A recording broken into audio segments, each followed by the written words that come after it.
Hari ini ada penindasan, penjarahan, perampokan, pembunuhan oleh sekelompok yang menamakan dirinya neokolonialisme atas nama sistem. Bersatu padu mereka menghilangkan jejak sejarah bangsa-bangsa yang ada di Nusantara. Ini pembuktian bahwa di sini terjadi peradaban yang meluluhlantahkan bangsa asli sehingga bangsa pendatang menjadi raja di atas tanah bangsa asli. Ini dilarang oleh semua nabi. Ya, kalau kita akui dari Adam itu, mulai dari Nabi Adam sampai Nabi Muhammad sallallahu alaihi wasallam. Kita wajib bersyukur sekalipun orang Papua atau orang yang berjuang dimanapun negaranya, khususnya bagi bangsa Aceh, untuk memberi doa minimal kita menyampaikan sedekah kita yang dinamakan Al-Fatihah sehingga diberikan berkah dan ditempatkan di sisi Allah Subhanahu wa taala atas segala pengorbanannya, darah dan nyawanya serta harta bendanya untuk tegaknya apa yang dicita-citakan, khususnya di Aceh, di Papua, di Maluku, di Timur Leste, dan di mana-mana, atas perlawanan bangsa-bangsa asli terhadap bangsa pendatang. Saya berharap kepada orang Aceh, bangsa Aceh, para pejuang di dalam hatinya untuk mengucapkan Fatihah sehingga kita diberi keberkahan dan mendapatkan pahala surga kelak bagi para pejuang yang telah mendahului kita.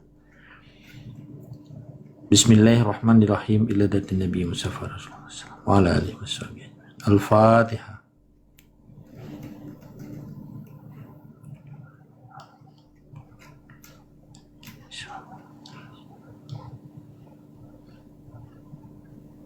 Saya berpesan juga kepada Mansapur Mansa apa ini?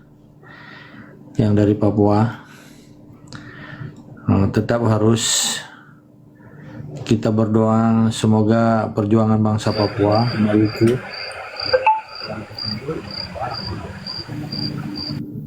diberkati Tuhan. Haleluya. Amin, amin, amin. Tengku, terima kasih. Haleluya, Immanuel. Haleluya, Immanuel. Immanuel. Assalamualaikum.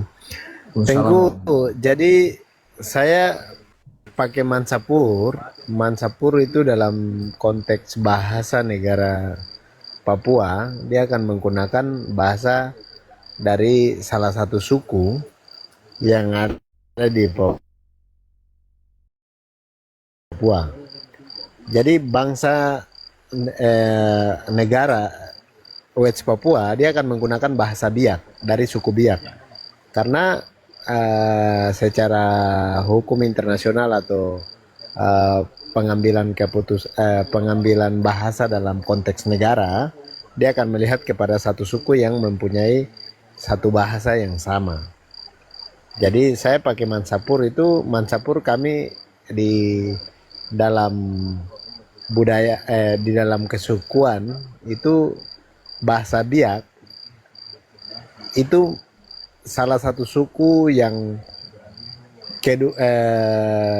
dulu pertama dia terbesar, suku terbesar yang hampir tersebar di seluruh wilayah Papua, bahkan sampai di Maluku. Nah itu yang Belanda cetuskan dalam sejarah konstitusi 61 sebagai bahasa negara.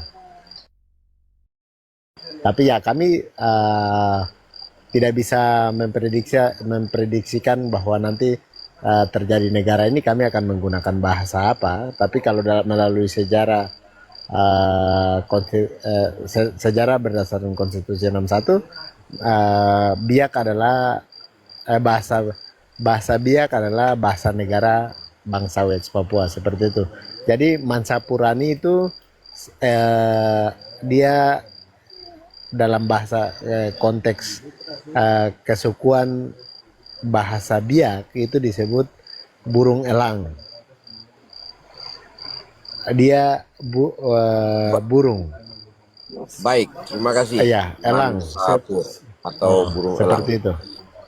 Baik, Terima terima kasih. kasih. Silakan, Tunggu Agam dilanjut. Oke, terima kasih saudara kita bangsa Pur yang saya hormati, yang saya muliakan. Dengan kehadiran saudara memberi warna di dalam perjuangan bangsa Aceh. Karena bangsa Papua, bangsa Maluku, dan bangsa-bangsa di Nusantara ini wajib bangkit untuk menuntut hak bangsanya sendiri di atas tanahnya dan di atas tanah leluhur nenek moyangnya. Tidak ada seorang pun yang bisa melarangnya, kecuali harus didukung jika dia taat aturan, taat agama, dan taat hukum-hukum internasional. Jadi setelah kita berdiskusi panjang lebar tentang situasi dan kondisi Indonesia hari ini atas nama administratif, karena Indonesia kan tidak memiliki wilayah yang berdaulat sebenarnya. Kenapa ini semua terjadi? Karena legalitas dan legal standingnya masih bisa diperdebatkan di tingkat internasional, sekalipun mereka itu menjadi anggota PBB. Apa bedanya Amerika hari ini menjadi United States of America? Pada Amerika itu negara migran, negara pendatang. Karena bangsa asli Indiana mereka tidak melawan lagi. Begitu juga Australia. Kita buka ya sejarah peradaban bangsa-bangsa yang ada di dunia. Begitu juga hari ini ada namanya Commonwealth of Australia atau Aussie. Itu mereka terdiri dari bangsa-bangsa yang dikirim oleh Inggris.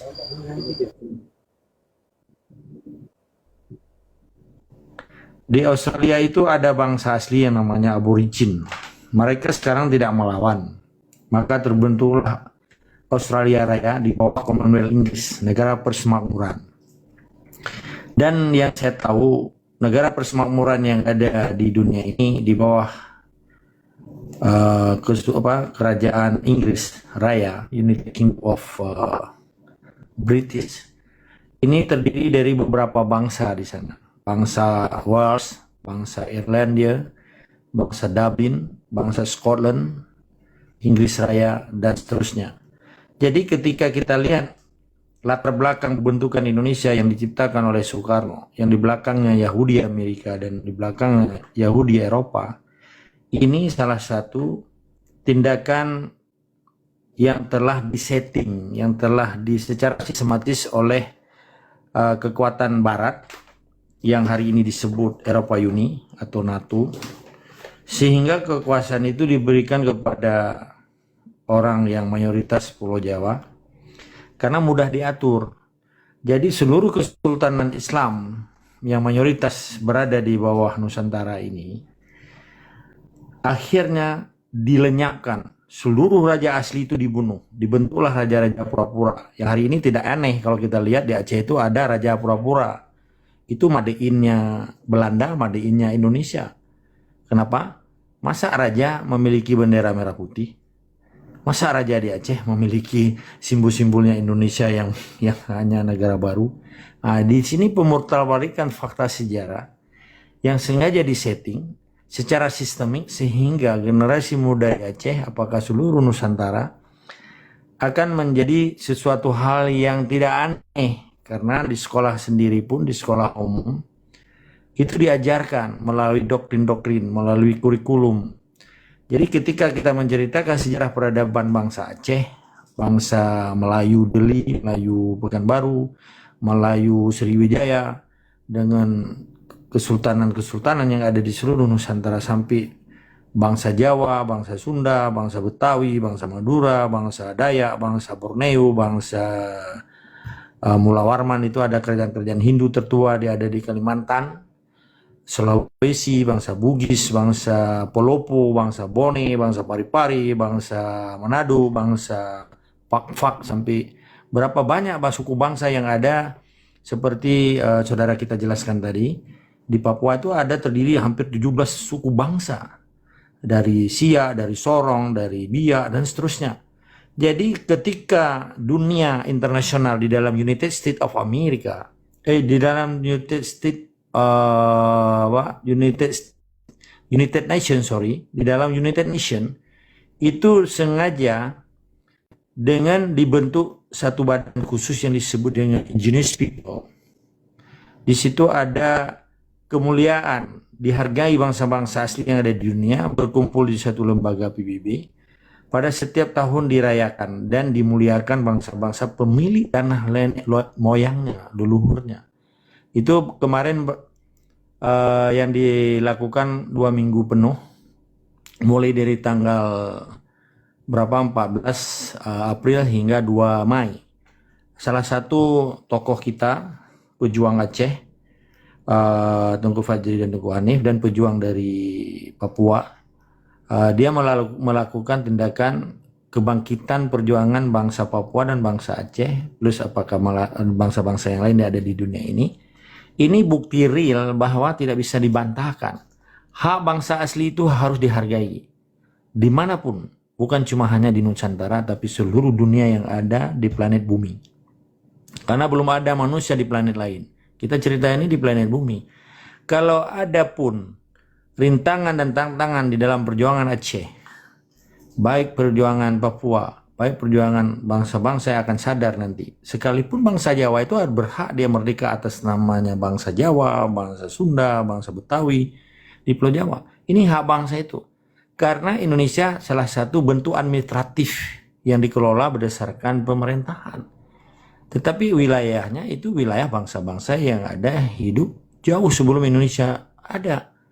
Ini perlu diluruskan karena tidak bisa perkataan 1 hari sampai 8 tahun yang salah itu sudah dibenarkan. Kenapa? Ini akibat pemutarbalikan fakta, penipuan sejarah yang dilakukan oleh orang-orang yang tidak senang dan tidak menghargai nilai-nilai dan hukum-hukum internasional menyangkut dengan konvenan PBB, resolusi PBB, konvensi Geneva, hukum humaniter.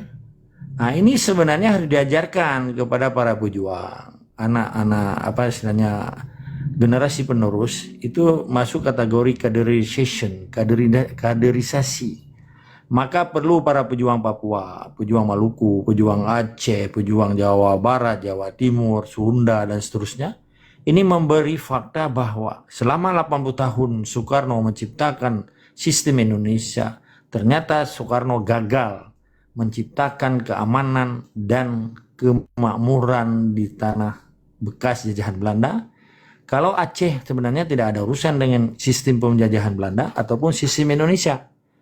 Karena kesadaran bangsa Aceh secara kolektif, secara berjamaah, menyatakan bahwa Aceh tidak ada urusan dengan Belanda karena selalu dilawan dan dilawan.